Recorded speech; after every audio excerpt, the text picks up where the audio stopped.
Mon mari m'a appelé, disant « Je vais épouser ma maîtresse et j'ai vendu la maison, alors au revoir ». Mais ensuite, j'ai reçu un appel de mon mari, Lucas, au milieu de la nuit alors que j'étais en voyage d'affaires à l'étranger. Ces paroles m'ont frappé comme un camion, « Salut, je veux divorcer ». J'ai figé. Au fond de moi, j'avais toujours craint que ce jour arrive, mais je n'aurais jamais pensé qu'il aborderait le sujet alors que j'étais si loin. « Que veux-tu dire ? Peux-tu m'expliquer cela correctement ?» ai-je demandé, la voix tremblante. Lucas a laissé échapper un rire amer. « Tu ne l'as probablement pas remarqué, mais j'ai une maîtresse. Elle est plus jeune et plus jolie que toi. Nous avons même un enfant ensemble, donc je veux que tu divorces pour que je puisse être avec eux. » Je suis restée silencieuse. Il a continué, comme pour enfoncer le clou, « J'ai déjà vendu la maison et la voiture. » Il a marqué une pause, attendant clairement ma réaction. J'ai pris une grande inspiration et lui ai donné une réponse courte et calme, « D'accord. » Il y a eu un silence stupéfait à l'autre bout du fil. « Hein » a murmuré Lucas, clairement confus. Peut-être pensait-il que je me mettrais à pleurer ou à le supplier de rester, mais je ne l'ai pas fait. Je me préparais à cette possibilité depuis longtemps.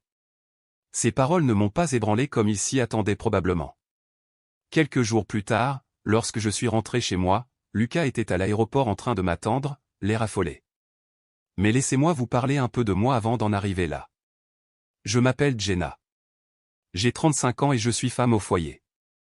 J'ai grandi dans une famille ordinaire de la classe moyenne.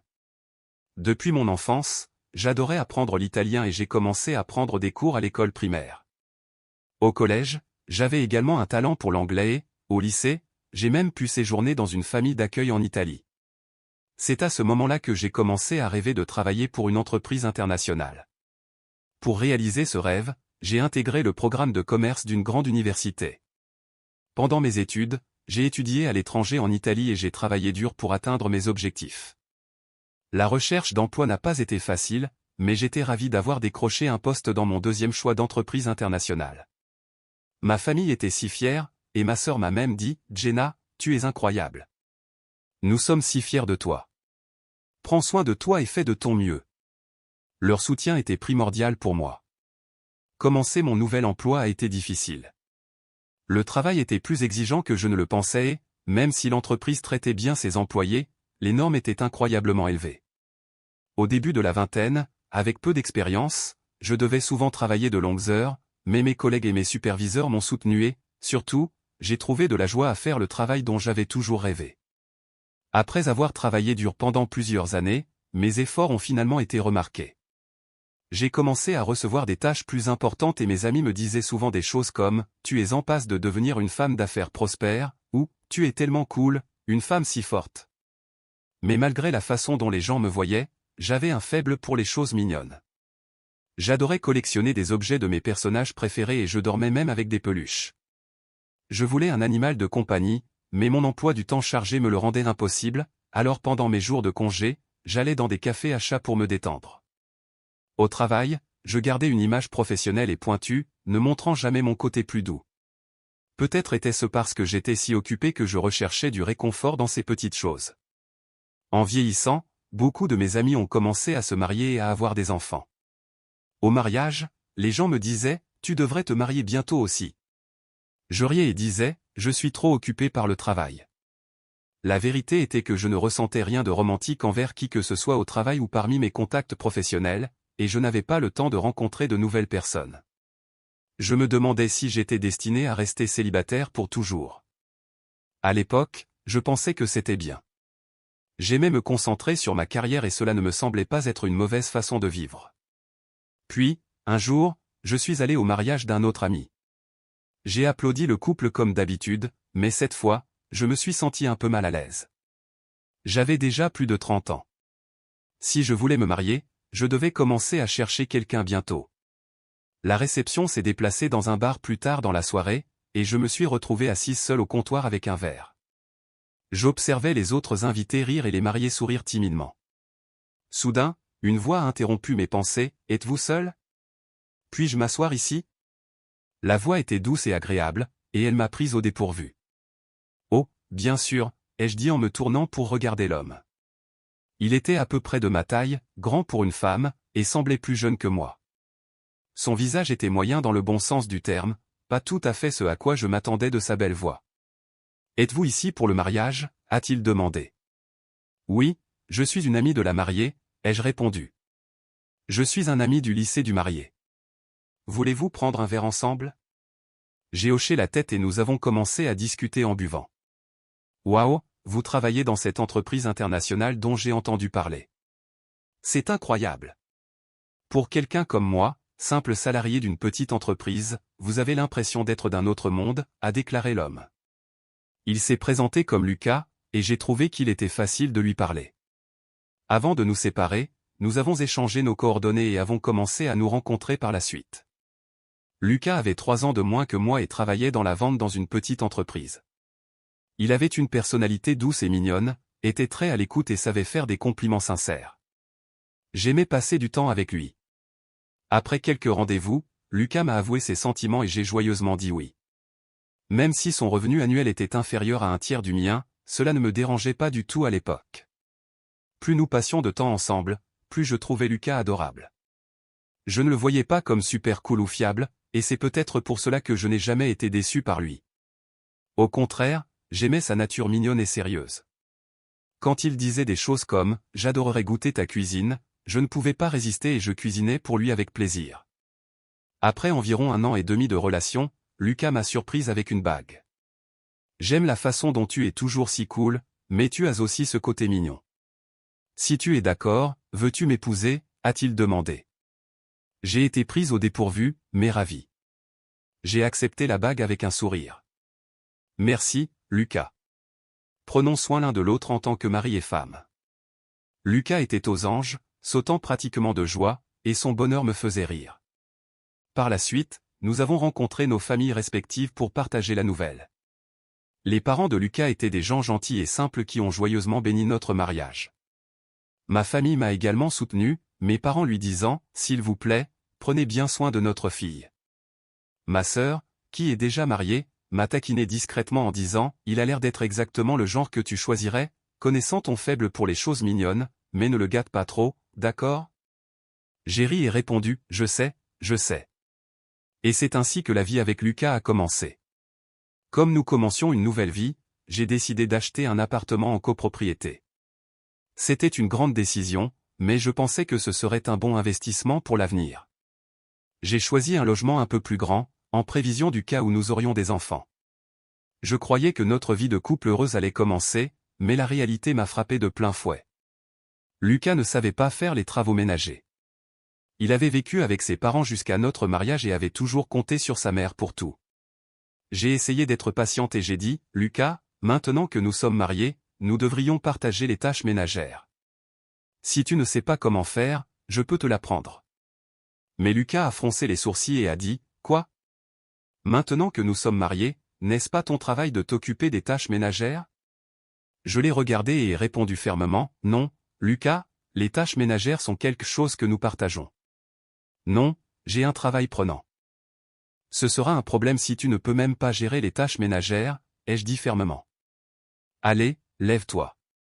Je vais te montrer comment utiliser la machine à laver. J'ai passé du temps à apprendre à Lucas les bases des tâches ménagères, même s'il n'était pas intéressé au début. Lucas a commencé à faire un peu de ménage et de lessive, mais ses efforts étaient toujours timides. Je devais refaire la plupart de ce qu'il faisait. Quant à la cuisine, c'était une catastrophe, alors je m'en occupais en préparant les repas à l'avance. Je ne voulais pas le décourager, alors je faisais un effort pour le féliciter même pour le peu qu'il faisait. Je pensais que l'encouragement pourrait aider, mais au lieu de s'améliorer, Lucas a commencé à en faire de moins en moins. Il savait que je prendrais le relais, alors il a commencé à profiter de ma patience. Finalement, je n'ai plus pu me retenir. Lucas, tu dois arrêter de compter autant sur moi. Apprends à faire correctement les tâches ménagères. Je suis occupé par le travail et j'ai des voyages d'affaires. Tu dois aussi t'occuper des choses. Lucas a froncé les sourcils et a dit, « Qu'est-ce qui te prend ? Tu as changé depuis qu'on s'est marié. Tu es toujours en train de râler. Tu gagnes bien ta vie, alors si tu vas te plaindre autant, pourquoi ne pas simplement engager quelqu'un pour faire le ménage ?» J'étais stupéfaite. Oui, je gagnais un revenu décent, mais dépenser de l'argent sans réfléchir épuiserait nos économies. Malgré les nombreuses conversations que j'ai eues avec lui à ce sujet, Lucas a refusé de changer. Puis, environ un an après notre mariage, je suis rentré à la maison et j'ai trouvé Lucas assis au salon, le visage pâle. « Lucas, qu'est-ce qui ne va pas? Tu n'as pas bonne mine ?» ai-je demandé. Il a soupiré et a admis, « Mon entreprise fait faillite à cause de la récession. Je serai au chômage le mois prochain. » Quoi? J'étais choqué. Bien que Lucas ait fait des heures supplémentaires plus souvent ces derniers temps, je n'avais aucune idée que son entreprise était dans une si mauvaise situation. « Alors, qu'est-ce que tu vas faire? As-tu commencé à chercher un nouvel emploi? » J'y penserai plus tard, a-t-il répondu. Je suis fatigué et stressé. J'ai juste besoin d'un peu de temps. J'ai décidé de lui laisser de l'espace, pensant qu'il avait besoin de temps pour digérer tout cela. Mais après la fermeture de son entreprise et qu'il n'avait plus de travail, Lucas passait ses journées à jouer à des jeux vidéo. Il ne faisait aucune tâche ménagère, et quand je rentrais tard, je le trouvais assis devant la télé, complètement absorbé par ses jeux. Cela a duré des mois. Ma patience s'est épuisée et un jour, j'ai finalement dit, « Lucas, ne t'es-tu pas suffisamment reposé? Ne penses-tu pas qu'il est temps de recommencer à travailler ?» Lucas n'a même pas levé les yeux. « Je veux réfléchir attentivement à mon prochain emploi », a-t-il dit. Tu sais, à mon ancien travail, j'étais juste exploité. La prochaine fois, je veux un travail où je peux accomplir quelque chose de significatif, comme l'épanouissement personnel ou autre chose. Même si je voulais dire, quel non-sens, je savais que je ne pouvais pas forcer Lucas à travailler, alors même après l'expiration de ses allocations de chômage, j'ai continué à le soutenir. Un jour, alors qu'il était collé à ses jeux vidéo, j'ai dit sarcastiquement, « Si tu aimes tant les jeux, pourquoi ne pas essayer le streaming? Tu pourrais même gagner un peu d'argent de poche. » À ma grande surprise, les yeux de Lucas se sont illuminés. « C'est une excellente idée. Tu es si intelligente, Jenna. Je vais essayer. J'ai un bon pressentiment à ce sujet, » a-t-il dit, plein d'enthousiasme. Pour quelqu'un qui n'avait rien fait pendant des mois, c'était un changement soudain, et je n'étais pas sûr que ce soit une bonne ou une mauvaise chose. « Alors tu auras besoin d'un PC et d'un équipement de streaming, » a-t-il ajouté avec désinvolture, comme si c'était la chose la plus naturelle au monde. J'ai cligné des yeux, choqué. Quoi? Je n'ai pas d'économie, mais je suis sérieux à ce sujet, a-t-il expliqué, alors s'il te plaît, achète-les-moi. À contre-cœur, j'ai acheté tout ce dont il avait besoin. Au fond de moi, je pensais que cela échouerait et qu'il finirait par se rendre compte qu'il devait trouver un vrai travail. Mais quelques mois plus tard, les choses ont pris une tournure surprenante. Lucas est devenu populaire en tant que streamer de jeux sous le nom de Jay. À ma grande surprise, il a même commencé à se classer dans les palmarès. Les fans en ligne laissaient des commentaires positifs comme « Sa voix est si agréable » et « C'est drôle comme il est nul au jeu ». Il a réussi à attirer des hommes et des femmes à ses streams. Il cachait partiellement son visage à la caméra et, bien sûr, ne mentionnait jamais qu'il était marié. Tu vois? Je t'avais dit que je pouvais réussir quand j'essayais. Le monde reconnaît enfin mon talent, a déclaré Lucas, plein de lui-même. Malgré son succès, il n'a pas montré la moindre gratitude pour tout le soutien que je lui avais apporté ou pour l'achat de l'équipement qui avait tout déclenché. Pourtant, je l'ai abordé calmement. Lucas, je suis heureuse que tu ailles bien, mais ne penses-tu pas que tu devrais contribuer à nos dépenses ménagères avec une partie de tes revenus? Cela fait un moment que tes allocations de chômage ont pris fin et j'ai tout couvert. Lucas m'a regardé comme si j'avais dit quelque chose d'absurde. Pourquoi le devrais-je? Tu gagnes suffisamment pour couvrir les frais de subsistance. Gardons simplement nos finances séparées. J'étais stupéfaite. Fidèle à ses paroles, Lucas gardait tous ses revenus de streaming pour lui-même. À ce stade, l'homme gentil et attentionné que j'avais fréquenté était parti depuis longtemps. Il était devenu complètement égoïste et dépendant de moi. À cette époque, j'ai acheté une voiture à crédit, une voiture de luxe dont j'avais toujours rêvé. Je ne la conduisais que le week-end, mais je la chérissais comme un trésor. Un jour, Lucas a dit avec désinvolture, « Laisse-moi conduire ta voiture. » J'ai haussé un sourcil. Tu travailles à domicile. Tu n'as pas besoin d'une voiture pour le streaming. Pourquoi aurais-tu besoin de la conduire? Nous sommes mariés, alors c'est bon. Allez, laisse-moi, a-t-il insisté. Finalement, j'ai cédé et lui ai donné les clés, même si cela ne me convenait pas. Après cela, Lucas a commencé à sortir quand il le voulait pendant les jours de semaine pendant que j'étais au travail. Sa popularité en tant que streamer continuait de croître et il a gagné un énorme public. Il a également commencé à mener une vie extravagante, s'habillant avec des vêtements de créateurs coûteux. J'étais triste de voir à quel point il avait changé, mais comme nous étions toujours mariés, j'ai continué notre vie ensemble, espérant que les choses s'amélioreraient. Alors que nous entrions dans la 5e année de notre mariage, ma carrière était florissante. On m'a confié plus de responsabilités au travail et je devais souvent voyager à l'étranger pour des voyages d'affaires. Parfois, j'étais absente pendant quelques jours, d'autres fois jusqu'à 4 semaines. Chaque fois que je rentrais à la maison était un désordre complet, comme une décharge publique. Lucas passait tout son temps enfermé dans sa chambre, à streamer. Il dépendait toujours de moi pour tout et n'aidait jamais à la maison. Nous nous parlions à peine et je me demandais, pourquoi suis-je encore marié avec lui? C'est alors que j'ai commencé à rassembler des preuves pour un divorce et à faire des plans pour passer à autre chose. Un jour, j'ai dit à Lucas, je repars à l'étranger demain pour un voyage d'affaires de 3 semaines. Prends soin de toi. Il n'a même pas levé les yeux de son téléphone. Je suis parti pour mon voyage et me suis plongé dans mon travail. La 11e nuit de mon voyage, j'ai reçu un appel de Lucas. Allô? Lucas, sais-tu quelle heure il est ici? Il est minuit, ai-je dit, à moitié endormi. Puis il a lâché une bombe, et, Jenna, je veux divorcer. J'ai figé. Ce que j'ai réussi à dire? Je me doutais que cela pourrait arriver un jour, mais je n'aurais jamais pensé qu'il aborderait le sujet alors que j'étais à l'autre bout du monde. Que veux-tu dire? Peux-tu m'expliquer correctement, ai-je demandé, essayant de rester calme. Lucas a ricané. Tu ne l'as probablement pas remarqué, mais j'ai une maîtresse. Elle est plus jeune et plus jolie que toi. Nous avons même un enfant ensemble. Je n'ai rien dit, alors il a continué. Je veux que tu divorces pour que je puisse vivre avec ma maîtresse et notre enfant. Oh, et j'ai déjà vendu la maison et la voiture. Il avait l'air si confiant, comme s'il s'attendait à ce que je m'effondre, mais je ne l'ai pas fait. J'ai simplement dit, d'accord. Quoi? A balbutié Lucas. Il devait penser que je pleurais ou que je le supplierais de rester.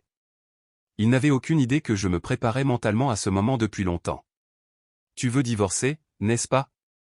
Très bien, ai-je dit calmement. Il y a un acte de divorce rempli dans le tiroir du salon. Tu peux le signer et le soumettre toi-même. Lucas était décontenancé. Tu avais préparé les papiers du divorce?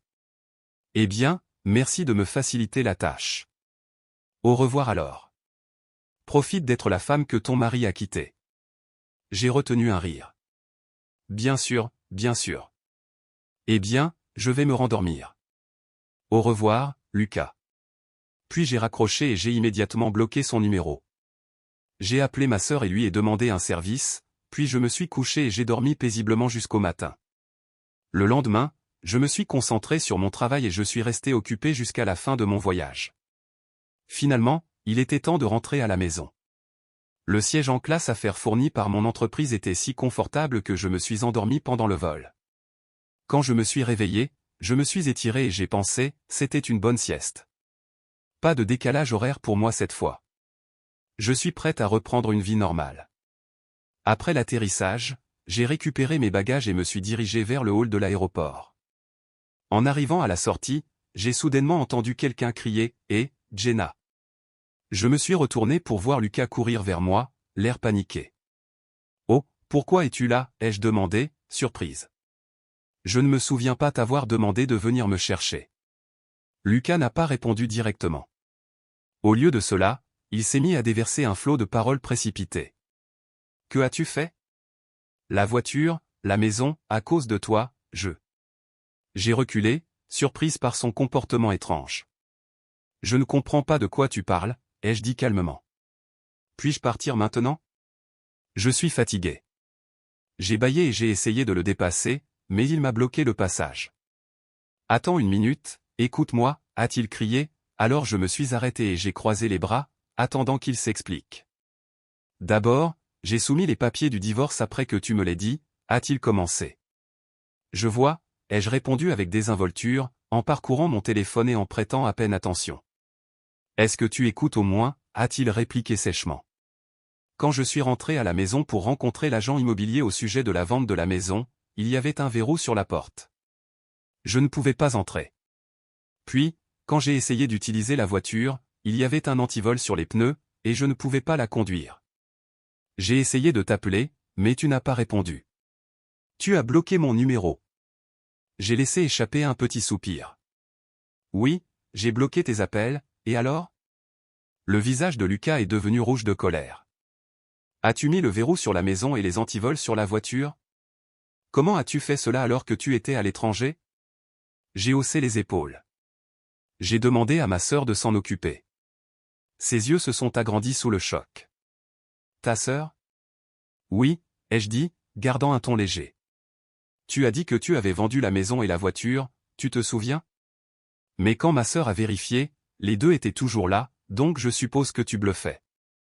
Tu étais probablement en train d'obtenir des estimations des agents, n'est-ce pas? Le visage de Lucas est devenu encore plus rouge, et il a bégayé, eh bien, oui, c'est vrai, mais j'étais sur le point de les vendre. Je n'ai pas pu m'empêcher de soupirer alors que Lucas continuait à se lamenter. Non, Lucas, tu n'aurais pas pu vendre la maison ou la voiture même si tu avais essayé. Les deux sont à mon nom, et tous les documents importants nécessaires à leur vente sont chez mes parents. Lucas s'est figé, le visage vide. Quoi, a-t-il murmuré? Penses-tu vraiment que n'importe qui pourrait vendre une maison ou une voiture en disant « je vends ceci », sans en être le propriétaire légal? De toute évidence, ils ont besoin d'une preuve de propriété et des documents appropriés, n'est-ce pas, ai-je dit en secouant la tête. Lucas avait l'air complètement abasourdi, sa bouche s'ouvrant et se fermant comme un poisson. Tu m'as toujours refilé tous les documents compliqués pendant notre mariage, alors bien sûr, tu ne comprends même pas quelque chose d'aussi basique, ai-je ajouté avec un soupçon de dégoût. Le visage de Lucas s'est déformé sous le coup de la frustration. Si tu savais qu'il ne pouvait pas être vendu, pourquoi as-tu mis des verrous sur la maison et la voiture? À cause de toi, je n'ai pas pu entrer dans la maison ni utiliser la voiture. C'était horrible. J'ai encore soupiré. Pourquoi laisserais-je quelqu'un qui m'a trompé, qui a une maîtresse et qui exige le divorce avoir libre accès à ma maison? Idem pour la voiture. Ils sont à mon nom, alors je les ai simplement sécurisés pour ma propre tranquillité d'esprit. Lucas m'a regardé fixement, les yeux injectés de sang. Qu'est-ce que c'est que cette attitude? Je n'arrive pas à croire que tu fasses tout ça juste parce que je n'ai pas pu vendre tes stupides biens. Tu n'es vraiment pas mignonne. C'est ce que je détestais chez toi, tu agissais toujours comme si tu pouvais tout gérer toute seule. Tellement arrogante pour une femme. Je suis resté calme et j'ai répondu, « Oh, vraiment? Alors pourquoi m'as-tu épousé au départ? » Lucas a ricané. Évidemment pour ton argent. Le fait que tu travaillais dans une entreprise internationale et que tu gagnais bien ta vie. C'était la seule raison pour laquelle tu valais la peine d'être épousé. Ces paroles étaient empreintes de malice, mais elles ne m'ont pas affecté. Je l'ai juste regardé pensivement.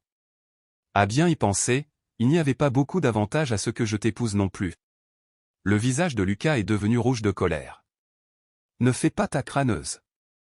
C'est moi qui te quitte. Ma maîtresse est bien mieux que toi, des centaines de fois plus mignonne, et elle m'a même donné un enfant. Cela ne te fait-il pas sentir inférieur? C'est une meilleure femme que tu ne le seras jamais. Je n'ai pas pu m'empêcher de sourire faiblement. Meilleur que moi, hein? Qu'est-ce qui est si drôle, a-t-il répliqué sèchement. Souriant toujours, j'ai fouillé dans mon sac et j'ai sorti une photo. Est-ce ta maîtresse, ai-je demandé, en lui montrant la photo d'une jeune femme attirante d'une vingtaine d'années. Les yeux de Lucas ont papillonné nerveusement lorsqu'il l'a reconnue. Tu savais pour Myriam, a-t-il balbutié. Je lui ai adressé un doux sourire. Bien sûr. Tu n'es pas le seul à vouloir divorcer. Je rassemble des preuves depuis un moment maintenant. Tu es tellement imprudent, Lucas. N'as-tu pas réalisé que la caméra embarquée enregistre également l'intérieur, ai-je dit, en regardant son visage pâlir. Mais je ne me suis pas arrêté là. Une fois que j'ai vu quand tu l'as rencontré à partir des images de la caméra embarquée, c'était facile. J'ai engagé un détective privé pour rassembler plus de preuves. Il n'a pas fallu longtemps pour identifier ta maîtresse. Le visage de Lucas s'est figé et j'ai ajouté, j'ai été un peu surprise de découvrir qu'elle était déjà enceinte. Il est resté là, stupéfait, avant de finir par lâcher, ne lui fais rien. Elle a traversé beaucoup d'épreuves après avoir accouché, et elle est jeune. Elle n'a pas d'argent, et elle ne savait même pas que j'étais marié. J'ai haussé un sourcil, feignant l'inquiétude. Waouh, tu la défends vraiment. Tu dois beaucoup aimer Myriam. Bien sûr que si, a-t-il dit fermement. Elle est pure, douce et mon âme sœur. Je la protégerai, elle est notre enfant, quoi qu'il arrive. Alors que Lucas se gonflait d'autosatisfaction, j'ai tranquillement sorti mon téléphone et j'ai lancé une vidéo. Il s'agissait d'images de la caméra embarquée de ma voiture montrant Lucas au volant avec Myriam, enceinte jusqu'aux dents, assise sur le siège passager. Merci de m'avoir emmené faire un tour aujourd'hui, a dit Myriam d'une voix sucrée. La nourriture était délicieuse aussi. Le visage de Lucas sur la vidéo s'est illuminé de fierté. Tu es si doué pour remercier. Quelle gentille fille, a-t-il dit avec suffisance. Je veux t'épouser bientôt, a fait la moue Myriam en croisant les bras. Vraiment? Alors dépêche-toi et divorce de cette vieille sorcière. Je veux que tu sois mon mari avant que le bébé n'arrive, d'accord? La voix de Lucas sur la vidéo la rassurait, attends encore un peu. Je vais tout gérer pendant qu'elle est en voyage d'affaires à l'étranger. Ensuite, nous serons ensemble, moi, toi et le bébé. Nous vivrons confortablement avec l'argent de la vente de la maison et de la voiture. J'ai mis la vidéo en pause et j'ai regardé Lucas. Alors, Myriam ne savait pas que tu étais marié, hein? Elle semble plutôt bien au courant pour moi. Lucas était pâle et transpirait. Avant qu'il ne puisse dire quoi que ce soit, j'ai lâché une autre bombe. Et à propos de sa pureté, tu devrais peut-être y regarder de plus près. Qu'est-ce que tu essaies de dire, a-t-il crié. J'ai sorti une pile de photos et je les ai éparpillées par terre. Le visage de Lucas est devenu de plus en plus pâle à chaque photo qu'il regardait. Qu'est-ce que c'est? Qui sont ces hommes?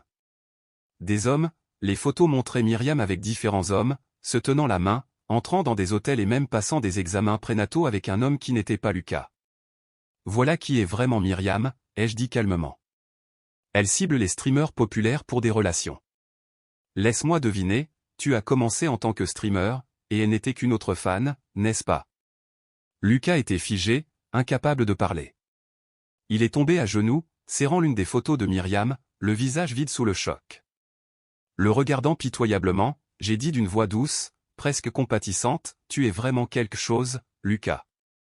Tu prévois d'élever un enfant qui pourrait même ne pas être le tien, ai-je dit d'un ton neutre. Regardant Lucas, il murmurait pour lui-même comme s'il était dans un état second, non. Myriam m'a dit que j'étais le seul. Ce n'est pas possible. Je l'ai regardé de haut sans émotion. Puis-je partir maintenant? Nous sommes pratiquement des étrangers à ce stade. Il ne reste rien à discuter, n'est-ce pas? Soudain, Lucas est sorti de sa stupeur et s'est mis à crier, si tu ne m'avais pas montré tout ça, j'aurais pu rester heureux. Comment peux-tu être si cruel? À cause de toi, je ne peux plus rien croire. Je n'ai pas pu m'empêcher de soupirer, ne ressentant rien d'autre que de l'agacement. Ce n'est pas mon problème, Lucas. Est-ce que tu t'entends au moins? Peu importe, fais ce que tu veux, a-t-il ricané et a dit, très bien. Même si je divorce et quitte Myriam, je m'en sortirai quand même. J'ai plus de 3 millions d'abonnés en tant que streamer, et je gagne bien plus que toi maintenant aussi. Tant pis pour toi. Tu perds un streamer célèbre en tant que mari. Bien fait pour toi. Sur ce, j'ai souri gentiment et j'ai dit, pourquoi ne consultes-tu pas ton téléphone? Lucas s'est figé une seconde avant de sortir son téléphone avec un air suffisant. Alors qu'il le déverrouillait, son visage est devenu pâle. Qu'est-ce que c'est? Plus de 1000 notifications? Que se passe-t-il? Il a parcouru frénétiquement son écran, son expression devenant de plus en plus horrifiée à chaque seconde. Finalement, il a levé les yeux vers moi, tremblant. Jenna, tu n'as pas. Avec le plus grand sourire de la journée, j'ai dit, oh, si. J'ai tout révélé en ligne. Comment tu étais marié, tu avais une maîtresse et un enfant aimé, et comment tu m'as horriblement traité. Lucas a poussé un cri qui a résonné dans le hall de l'aéroport, faisant que les gens autour de nous regardaient. Il a complètement perdu le contrôle. Qu'est-ce que tu m'as fait? Ma réputation, mes abonnés, toute ma carrière est ruinée. Regarde ces messages. Il me traite du pire homme qui soit, disant que j'ai trahi tout le monde. J'ai levé mon téléphone avec désinvolture, inclinant la tête de manière joueuse. Oh, au fait, toute cette scène est diffusée en direct. Waouh, regardez ça. Plus de 5 millions de téléspectateurs. Ils adorent ça. Le visage de Lucas s'est déformé sous l'effet de la panique, et il s'est jeté sur mon téléphone. Donne-moi ça. Mais il était bien trop tard. Ses vilaines paroles et son effondrement étaient déjà là pour que tout le monde les voie. Alors qu'il s'effondrait sur le sol de l'aéroport, se roulant par terre dans un accès de rage et de désespoir, je l'ai calmement dépassé et me suis dirigé vers la station de taxi, me sentant plus légère que je ne l'avais été depuis des années. Par la suite, Lucas a subi d'intenses réactions négatives en ligne. Toute sa carrière s'est effondrée. Son succès avait été bâti sur l'image d'un homme célibataire, doux et maladroit, à la voix charmante, un personnage qui attirait d'innombrables fans féminines. Mais maintenant, cette image était complètement brisée. Le fait que Lucas était secrètement marié a choqué ses fans féminines, qui se sont senties trahies. Mais le scandale ne s'est pas arrêté là. La nouvelle de sa maîtresse et de son enfant aimé a même poussé ses fans masculins à se retourner contre lui, le qualifiant d'infidèle. L'histoire a pris de l'ampleur, regorgeant de détails croustillants, cacher son mariage, tromper sa femme, puis découvrir que l'enfant pourrait même ne pas être le sien. C'est devenu un sujet brûlant en ligne, attirant l'attention même de personnes qui n'avaient jamais entendu parler de Lucas auparavant. Il faisait la une d'Internet pour toutes les mauvaises raisons. Bien que Lucas ait publié des excuses soigneusement formulées sur les réseaux sociaux, les réactions négatives n'ont pas cessé. Son nombre d'abonnés a chuté et, finalement, il n'a eu d'autre choix que d'arrêter complètement le streaming. Quelque temps plus tard, alors que je quittais l'immeuble de mon bureau après le travail, j'ai vu Lucas m'attendre. Son visage était strié de larmes alors qu'il suppliait « Jenna, je ne peux plus rêver. Je ne peux même pas sortir sans que les gens me regardent ou se moquent de moi. S'il te plaît, aide-moi. Tu es la seule que j'ai jamais vraiment aimée. Remettons-nous ensemble et redevenons mari et femme. » Je l'ai regardé froidement et j'ai dit, « Si tu continues de me harceler, j'appelle la police. » C'était la dernière fois que j'ai vu Lucas. Plus tard, j'ai entendu dire que l'enfant que Myriam avait eu n'était finalement pas celui de Lucas. Lorsque la vérité a éclaté, cela a causé encore plus de drame, et ils ont rompu. Je ne les ai pas laissés s'en tirer à bon compte. J'ai exigé une compensation des deux. Lucas a utilisé ses dernières économies pour me payer, tandis que Myriam a dû emprunter de l'argent à ses parents pour couvrir sa part. Quant à Myriam, elle a essayé de pousser le vrai père de son enfant, un autre streamer, à l'épouser, mais il l'a rejeté catégoriquement. Sans autre option, elle est retournée vivre avec ses parents stricts et élève maintenant l'enfant là-bas. J'espère sincèrement que l'enfant grandira en bonne santé et heureux malgré tout. La situation de Lucas n'a fait qu'empirer. Après m'avoir payé, il s'est retrouvé complètement ruiné. Les entreprises avec lesquelles il avait travaillé ont exigé des dommages et intérêts pour avoir nui à leur image, le laissant sans rien. Lorsqu'il s'est tourné vers sa famille pour obtenir de l'aide, ses parents décents et responsables ont coupé les ponts avec lui, honteux de son comportement. Maintenant, d'après ce que j'ai entendu, Lucas vit seul dans un appartement délabré, l'ombre de la personne qu'il était autrefois. Même en sachant tout cela, je ne ressens aucune sympathie pour lui. Quant à moi, je suis retourné à ma vie de célibataire et je me concentre pleinement sur mon travail. Je ne supportais plus de vivre dans l'appartement que je partageais avec Lucas, alors je l'ai mis en vente. C'est un nouveau départ, et je me sens plus légère que jamais. Il s'est avéré que la valeur des propriétés avait augmenté au cours des dernières années, j'ai donc réalisé un bon profit lorsque j'ai vendu l'appartement. J'ai également vendu la voiture que Lucas et Myriam utilisaient à une connaissance. Avec cet argent, je me suis acheté une nouvelle voiture. Une fois que tout s'est calmé, ma sœur, qui m'avait été d'une grande aide, m'a dit « Bravo, Jenna. Considère-le simplement comme un chien qui t'a mordu. Oublie-le et passe à autre chose, mais la prochaine fois, ne choisis pas un homme juste parce qu'il est mignon, d'accord ?» Elle avait raison. Toute cette expérience m'a appris une leçon importante. Je pense que j'en ai fini avec le mariage. J'ai réalisé que vivre pour mon travail me convient beaucoup mieux maintenant. Je vis dans un nouvel endroit, un appartement dans une tour que j'ai récemment acheté. Le meilleur dans tout ça ? Cet appartement accepte les animaux. Maintenant que ma vie professionnelle s'est stabilisée, je prévois enfin d'acquérir le chat dont j'ai toujours rêvé. À partir de maintenant, je veux me concentrer sur les choses que j'ai, prendre soin de moi et vivre une vie positive et épanouissante.